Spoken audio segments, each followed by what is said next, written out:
Paytm Payments bank पर RBI की action लेने के बाद पेटीएम का शेयर 20% से गिर गया। उसके अगले दिन फिर से 20% और गिरा, जिसके बाद काफी सारे सवाल आ रहे हैं कि क्या पेटीएम अब पूरी तरह से खत्म हो गया है। वहीं पर पेटीएम का ये कहना है कि इससे हमें ज्यादा फर्क नहीं पड़ेगा, हमारे फाइनेंशियल्स पर 300 से 500 करोड़ का इम्पैक्ट होगा, ज्यादा कुछ नहीं।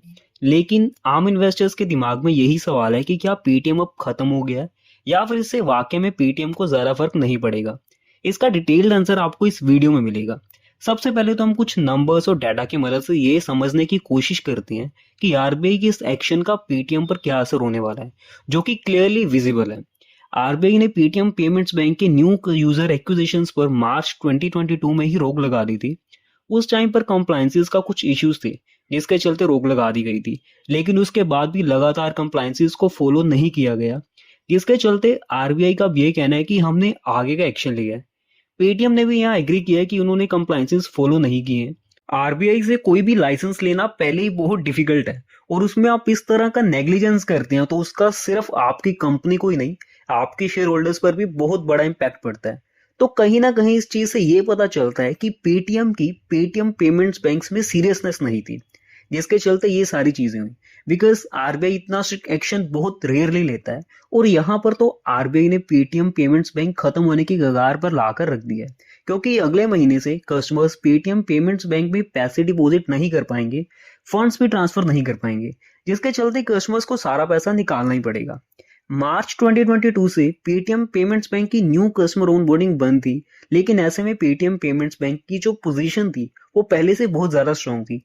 पेमेंट बैंक की सेगमेंट में उनका 17% का मार्केट शेयर है, जो कि बहुत अच्छा है। लोगों को ये लग रहा है कि पेटीएम जो लोन्स दे रही है वो पेटीएम पेमेंट्स बैंक के डिपॉजिट से दे रही है, लेकिन ऐसा बिल्कुल भी नहीं है। कोई भी पेमेंट बैंक खुद लोन नहीं दे सकता, वो बस डिपॉजिट ले सकता है, और डिपॉजिट से आए हुए पैसों में से 75% फंड्स इन्हें गवर्नमेंट सिक्योरिटीज में इन्वेस्ट करने होते हैं, और बचे हुए 25% फंड्स को कमर्शियल बैंक्स की एफडीज में और बाकी चीजों में इन्वेस्ट करना होता है। तो ओवरऑल अगर स्मॉल पेमेंट्स बैंक के बिजनेस की बात करें तो यहाँ पर कुछ खास मार्जिन नहीं मिलते।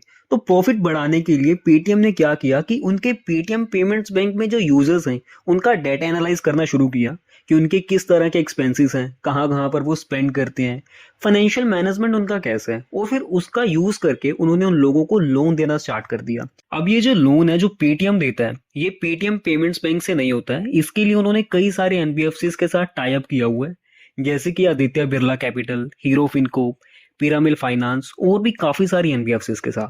इसके अलावा पेटीएम पेमेंट्स बैंक के यूजर्स को अलग अलग प्रोडक्ट्स क्रॉस सेल भी करता है, जैसे कि इंश्योरेंस और स्टॉक ब्रोकिंग। तो पेटीएम पेमेंट्स बैंक अपने यूजर्स की डाटा की हेल्प से पेटीएम के ओवरऑल रेवेन्यू में काफी अच्छा खासा कंट्रीब्यूट कर रहा था।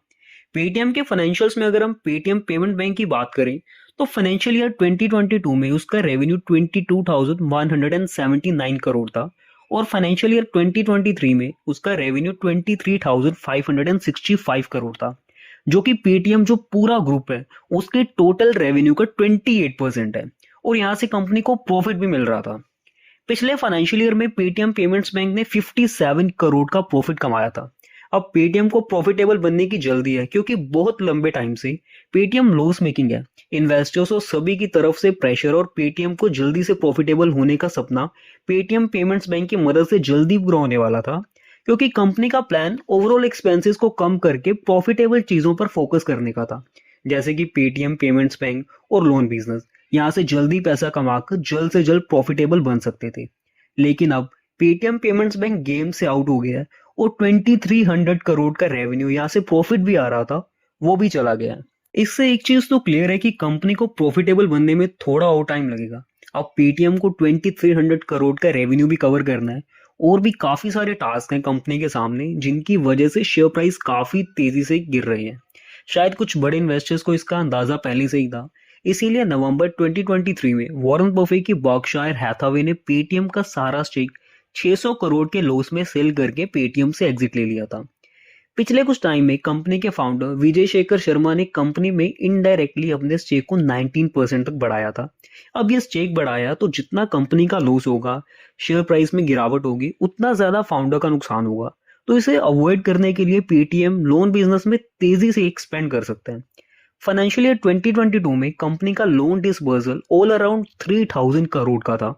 फाइनेंशियल ईयर 2023 में ये बढ़कर 12,000 करोड़ पर चला गया, यानी कि बहुत तेजी से ये कंपनी लोन डिसबर्स कर रही है। और रिसेंटली कंपनी ने अनाउंस किया है कि हम बहुत छोटे लोन्स पर नहीं, थोड़े मीडियम साइज के लोन्स पर फोकस करने वाले हैं। 5-6 साल पहले जब स्टार्टअप फंडिंग का बबल चल रहा था, तब किसी समझदार इंसान ने यह कहा था कि इंडिया में चाहे जितने भी स्टार्टअप्स बने, इनको पैसा लोन देकर ही कमाना है। और यही चीजें अभी धीरे धीरे दिखाई भी दे रही हैं। अगर हम पेमेंट सेगमेंट की बात करें तो भारत पे ने ऑलरेडी ट्रिलियन लोन्स नाम की एनबीएफसी को एक्वायर किया है, और उसके बाद क्रेड ने खुद की एनबीएफसी शुरू की है। और यहाँ पर पेटीएम ने मल्टीपल एनबीएफसी के साथ टाई अप किया है, जिसके जरिए वो लोगों को लोन देते हैं और बीच में अपना कुछ कमीशन रखते हैं। अभी तक तो ये बिजनेस बहुत अच्छे से चल रहा है, और यहाँ तक कंपनी के फाइनेंशियल्स की बात करें, प्रॉफिटेबिलिटी की बात करें, तो वो पेटीएम पेमेंट्स बैंक के जाने के बाद यहीं से आने की उम्मीदें हैं।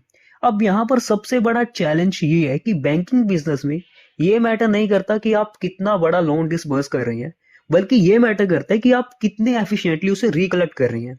अगर लोन बिजनेस की बात करें तो पेटीएम के पास 3500 करोड़ यूजर्स हैं, उसमें से 10 करोड़ ऐसे यूजर्स हैं जो मंथली बेसिस में एटलीस्ट एक बार ट्रांजैक्ट करते हैं, और उसमें से 0.8% लोगों को पेटीएम पर्सनल लोन दे चुके हैं।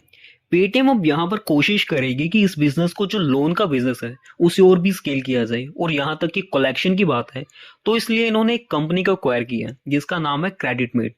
क्रेडिटमेट क्या काम करती है, ये लोगों को रिमाइंडर्स भेजती हैं और साथ ही कलेक्शंस की जो प्रोसेस है उसे सॉर्ट आउट करती हैं। यानी कि लोकल लेवल के जो कमीशन एजेंट्स हैं उसे कंपनी के साथ जोड़ती है और बाकी कलेक्शन की प्रोसेस को कंपनी के लिए आसान बनाती है, ताकि कंपनी अच्छे खासे लेवल पर पैसों को रिकवर कर पाए। तो इस पूरे मामले का इम्पैक्ट शॉर्ट टर्म में बहुत बड़ा होने वाला है, क्योंकि कम से कम 1-2 साल तो इनके लॉस को रिकवर करने में लग जाएंगे, क्योंकि 2300 करोड़ का जो रेवेन्यू लॉस होगा उसे रिकवर करना कोई आम बात नहीं रहेगी। और ऐसे में प्रॉफिटेबल सेगमेंट अगर चला गया कंपनी के हाथ से, तो नया प्रॉफिटेबल सेगमेंट बनाना और लोन बिजनेस को उतनी तेजी से एक्सपेंड करना काफी ज्यादा डिफिकल्ट होगा। आपके इसके बारे में क्या थॉट्स हमें कमेंट्स में जरूर बताएं। अगर ये वीडियो आपको थॉटफुल लगी तो इसे अपने फ्रेंड्स के साथ जरूर शेयर करें, और स्टॉक मार्केट अवेयरनेस के लिए हमें जरूर सब्सक्राइब करें।